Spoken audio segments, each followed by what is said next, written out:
皆さんこんにちは。ウキウキジャパニーズポッドキャストのお時間です。このチャンネルは日本語学習者さんに向けて分かりやすくてナチュラルな日本語でお話をする日本語のポッドキャストです。皆さんお元気ですか？私は最近とっても機嫌がいい日が続いています。機嫌、気分とか感情のことですね。私は天気がいいと気分がとっても良くなるので、晴れている日はだいたい機嫌がいいです。ルンルンしています。ルンルン。晴れていると気分が上がるんです。実は自分がそういう性質を持っていることを最近知りました。去年の冬にとあるヨーロッパの国で3ヶ月間暮らしていたんですね。その地域は冬になると曇りの日が多くてとっても寒い地域だったんです。最初はね、毎日曇っていても大丈夫だろうって思っていたんです。でも毎日曇りが続くので、晴れの日があるたびにやっぱり晴れが好きだなって思っていました。その時に私は自分のことをよく知らなかったんだなっていうことに気づいたんです。この経験で私は晴れが好き、曇りが続くのは苦手っていうことに気づいたんです。もしね、曇りの多い国から来ている人がこれを見ていたらちょっとすみません。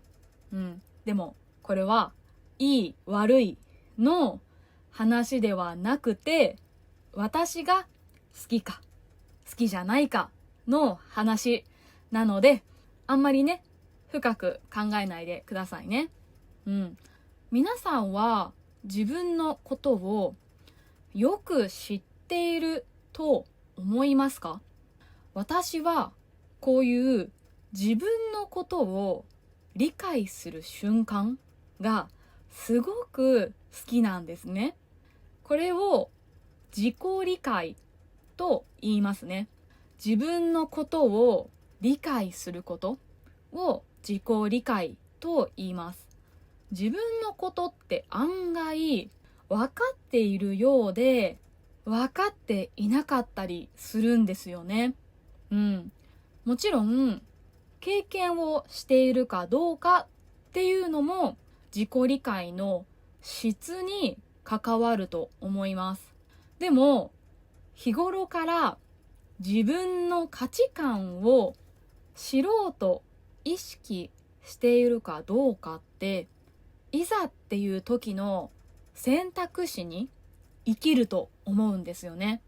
私はね、東京に生まれ育っていて、東京の天気が当たり前だと思って生活をしていました。でも実は東京って晴れの日が多い場所なんですよね。だから四季をはっきりと毎回楽しめるし、冬も晴れの日が多いです。晴れが好きなのは知っていたんですが、曇りが続くと自分がどれくらい気分が下がってしまうのかっていうのをよく知りませんでした。だから私は自分のことを知っていると思っていたけど、実はあんまり知らなかったんですよね。なので今回は自己理解を深めるための性格診断テストをしてみたいと思います。性格診断テストとして世界中で有名な MBTI って知っていますか？これについて今回はお話をしたいなと思います。MBTI、ちょっとだけ皆さんにやっているところを見せようと思うので、ぜひ最後まで聞いてもらえたら嬉しいです。チャンネル登録といいねボタンで応援をお願いします。コメントも待ってます。はい。まずね、MBTI っていうのは、インターネット上でね、無料でできる性格診断のことです。日本だけじゃなくて、全国でかなり知名度が高い診断なので、多分ね、やったことがある人も多いかなと思います。診断の方法はとってもシンプルで、質問に対してそう思う、あるいはそう思わないっていうのを5段階評価で答えるだけです。でもね、質問の数が結構あるので、時間がかかるかもしれません。今回はね、例として私がちょっとだけ皆さんと質問に答えていきます。画面をお見せして質問に答えます。10ページある中の9ページ分をね、すでに回答しておきました。だから皆さんとは最後のページだけ一緒に見ていきたいと思います。どうやらですね、大切なのは質問の答えに迷った時もそんなに悩んだり考えすぎたりせずに感覚で答えることみたいです。考えすぎるとエゴがね入りやすいので、そういうことかなというふうに思います。ではやっていきましょう。一つ目の問題です。じゃじゃん。あなたの仕事のスタイルはきちんと着実に努力ではなく、自然発生するエネルギーの爆発の連続に近い。なるほどね。なんか表現の仕方がすごいユニークですよね。これはあれかな、英語とか別の言語を日本語にしているからこうなるんですかね。いや全然意味は理解できるんですけど、表現がすごい豊かで面白い。はい。あなたの仕事のスタイルは、いや結構きちんと着実に努力かな。これをね、そう思うから1234567、いや7段階ありました。すみません、さっき5段階って言ったんですけど7ですね。1234567、7段階の中からそう思わないかそう思うかどっちかですね。はい、選んでいきます。真ん中もあります。私はきちんと着実に努力をするタイプなのでそう思わないですね。でも自然発生するエネルギーの爆発の連続、ちょっとこれが具体的にどういうシーンでそうなるのかちょっと分かんないんですけど、エネルギーも結構大切だと思うので、真ん中よりちょっとこっちのそう思わないぐらいにしておきます。次、誰かに高く評価されるとその人が自分に落胆するのにどれくらい時間がかかるか考えてしまう。なんか日本語として別に間違ってはないんですけど、すごいなんか英語を直訳したみたいな言い方ですね。英語ではこの言い方が自然なんですかね。意味はわかるんだけど面白いな。高く評価されるとその人が自分に、つまり自分が落胆されるものっていうのを前提に考えているかどうかってことですよね。どうだろうな。私は落胆させたくないし、落胆されないように努力をするタイプなのでそう思わないですね。ほぼいつも単独で作業する仕事は魅力的だ。いや、とってもそう思います。はい。でも最近人と一緒に仕事をするっていうのもいいなって思い始めたんですよ。私フリーランスなんですけど、基本的にね、お家で一人で仕事をするんです。でもやっぱり仲間と一緒に何かを作り上げるっていう仕事の仕方もありだなってすごく思っていて、その方が実はやる気になったりする時もあるので、ちょっとやっぱりそう思うをこっちにします。1段階下げました。はい。抽象的な哲学的問題についてじっくり考えるのは時間の無駄だと思う。抽象的な哲学的問題って何っていう話だし、状況によるでしょうって思っちゃうんだけど、それは考えすぎということで、大体自分はどうかっていうのを直感的に答えていかなきゃいけないので、時間の無駄だと思いません。抽象的な哲学的問題大切でしょ。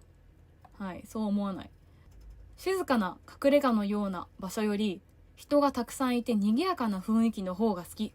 いやー、そんなことないですね。静かな場所が好きです。でもやっぱり私は東京生まれで、常にね、周りにたくさんの知らない人がいるっていう環境で育ってきているので、ずっと静かすぎるとちょっと物足りないというか、寂しい感じがしちゃうんですよね。で、これ不思議なんですけど、田舎に行きたいと思って田舎に行くでしょ。で、帰ってきて東京にたくさん人が溢れているっていうのを見ると、私は落ち着くんですよね。本当に生まれ育った環境で変わるんだなって思います。頭の中では人がいない静かな環境が好きなのに、やっぱり慣れを求めてしまう自分もいるんだなっていうことに最近気づきました。はい。とにかく答えはですね、そう思わないけどっていう方向にしておきます。はい。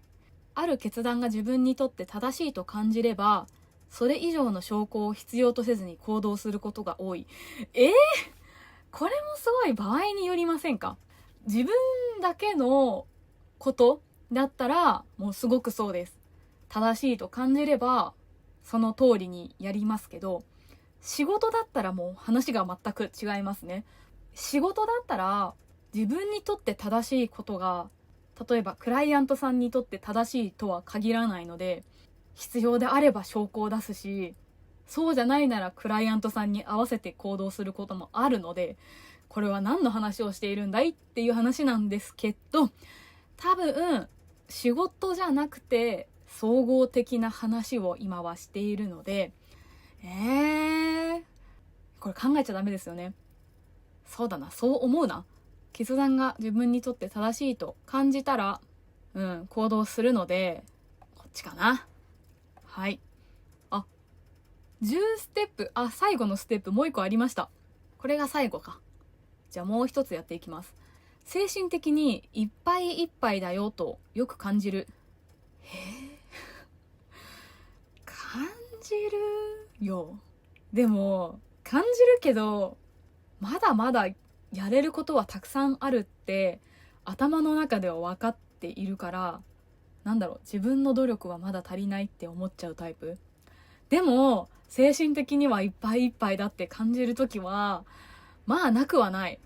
だからそう思うにしよう。いつも手順を省くことなく順序を追って念入りに物事を行う。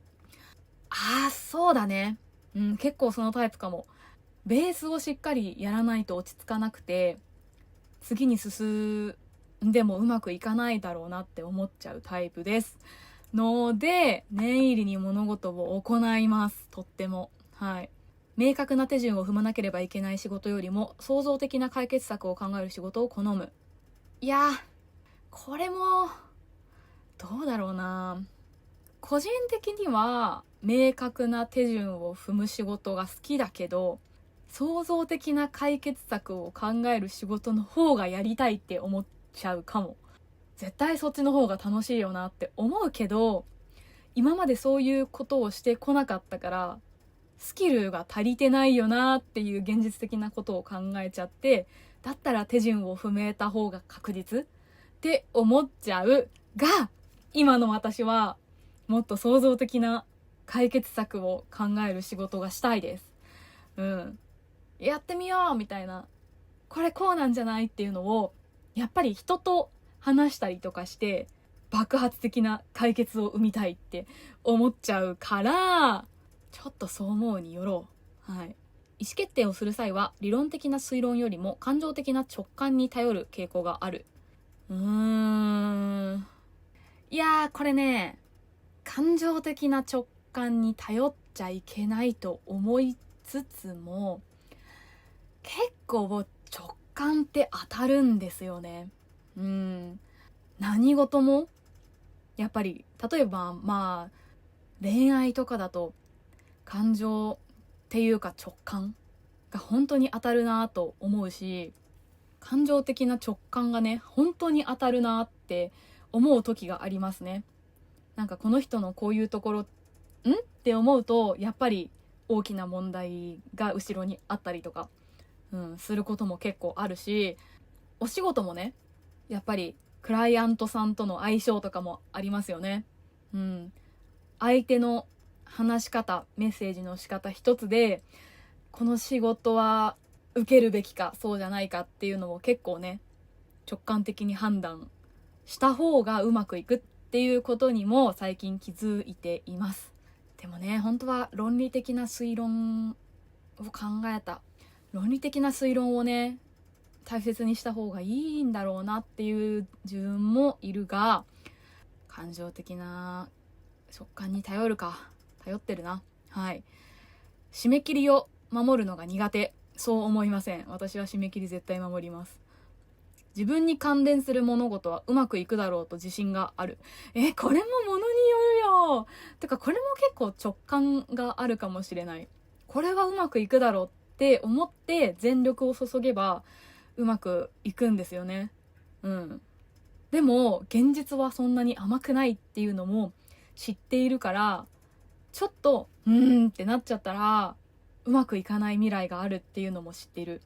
でも基本的には結構うまくいくだろうっていう自信はあるかもしれない。